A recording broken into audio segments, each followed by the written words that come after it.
Murakaza neza abantu bacu turacyari kuri Go and Study Scholarship nkuko bisanzwe. Tukaba tubibagezaho ama updates menshi atandukanye n'ibindi bintu byinshi tubafasha muri application, muri scholarship ndetse n'ibindi bitandukanye. Twagiye dufasha benshi bamaze kujya mu university atandukanye, izo dusanga mu Rwanda ndetse n'izo mu mahanga. Hano twavuga nka University of Rwanda, hano harimo abantu benshi twafashije binyuze muri Go and Study Scholarship. Turi timu ngari ikora ibintu bigari, niyo mpamvu turi hano kugira ngo tujye tubagezaho ibyo byose bibe byazabafasha kuba mwagera ku nzozi zanyu. Rero binyuze muri Go and Study Scholarship twiyemeje kujya tubafasha mu nguni zose mu gisata cy'uburezi. Twabafashije mu ma scholarship atandukanye, aya Aru, Mastercard Foundation ndetse n'izindi nyinshi, harimo nka Chance. Izo zose twagiye tubafasha. Rero hano turagira ngo tugaruke kuyo bita Wa Foundation. Iyi ni scholarship yatanzwe n'umuryango witwa Wa Foundation ushyigikira abakobwa ndetse n'abamama, abo twakwita abagore. Yego nibyo, bakaba bafasha abantu b'abakobwa ndetse n'abagore kugira ngo babasha kugera mu nzozi zabo. Hano bakaba babafasha mu buryo bugiye butandukanye, ariko hano hakaba hari faculty runaka bafokasingaho abantu biga STEM. Hano STEM hari abantu batabisobanukiye ngo STEM ngo ni iki. Hano STEM bivuze Science, Technology, Engineering and Mathematics. Rero abantu bafite faculty cyangwa bari kwiga faculty muri university iyo ariyo yose muri Afrika bakaba bafitemo Sciences, Technology, Engineering and Mathematics. Aho ngaho Wa Foundation ikaba itangamo scholarship nziza cyane rwose. Hano ikindi kintu nababwira tutarakomeza, iyi Wa Foundation umuntu yafashe ahabwa amadolari 500. Urumva ko ni scholarship nziza cyane, buri muntu wese yakwishimira kuba ayirimo, nk'umuntu w'umukobwa ndetse n'umugore wifuza kugera ku nzozi ze binyuze muri Wa Foundation. Rero nk'ano nka Go and Study Scholarship twiyemeje kujya tubafasha kugira ngo ibyo bikorwa byose cyangwa ubwo bumenyi no kuba mwazapesinga mukagera kure cyane, ibyo ngibyo tukabibafashamo tubahereza updates, available opportunities ndetse n'ibindi bitandukanye. Rero hano turagira ngo tukubwire bimwe mu byo ugomba kuba wujuje, tunagarukeho ese ni bande bemerewe. Hari video twakoze mbere tugaruka kuri ibyo ngibyo ariko bitari in deep. Hano turagira ngo tugaruke neza kugira ngo wumve imva n'imvano. Hano nkuko twabivuze, hano ugomba kuba uri umunyafrika, uri umumama cyangwa uri umukobwa w'umunyafrika, ndetse ugomba kuba uri kwiga muri university, ugomba kuba waratangiye university. Hano ndagira ngo mbigarukeho neza. Hari abanyeshuri twafashije berekeje mu university atandukanye ari mu Rwanda. Hano nta kindi kintu birimo bigusaba. Ikintu cya mbere ni ukuba ufite acceptance letter, iyo ngiyo ni number 1. Ikindi kintu cya kabiri ugomba kuba ufite proof of registration.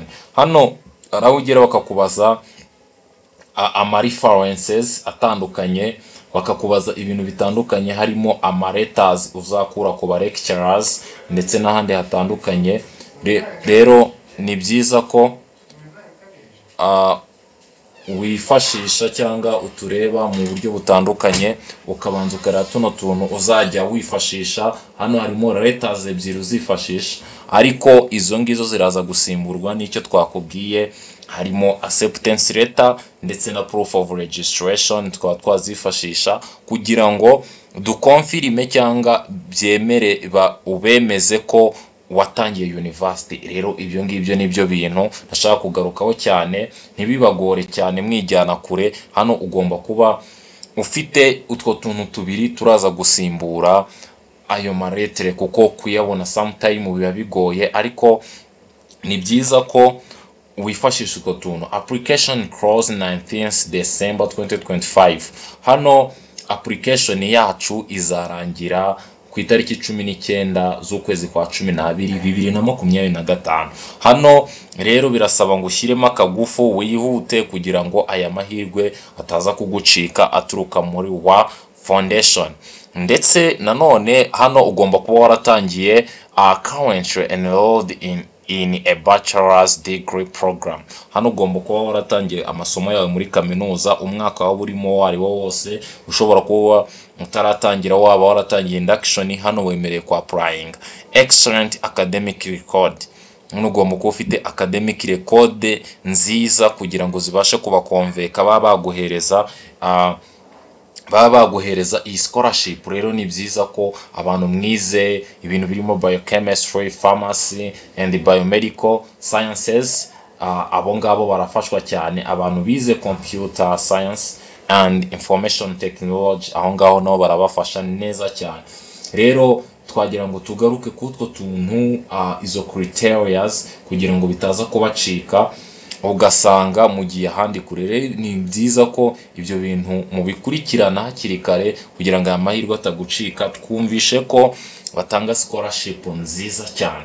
Rero hano ushobora kuba uri mu mwaka wa mbere muri kaminuza, umwaka wa kabiri, cyangwa se wenda gusoza, aho ngaho naho baraguhereza scholarship, ariko ugomba kuba waprayinze neza ugaragaza academic excellence. Rero hano ni muri bamwe bagize wa foundation, mu muryango ufasha neza. Rero dukomeje, hano hari n'utundi tuntu twiza cyane ugomba kumenya cyangwa kwitaho kugira ngo ube wabasha kubona iyi scholarship.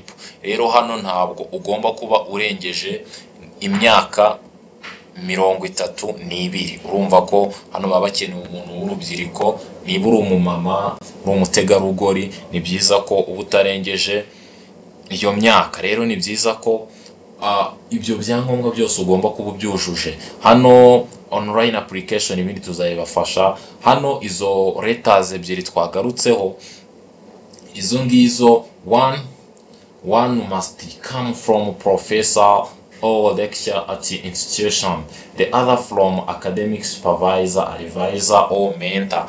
These letters are typical emails directed by the referrals. Hano izo letter ebyiri naho ngaho zituruka kuri lecturer cyangwa professor cyangwa advisor cyangwa mentor wawe. Aho ngaho bizagufasha, ariko twababwiye uko muraza kubigenza.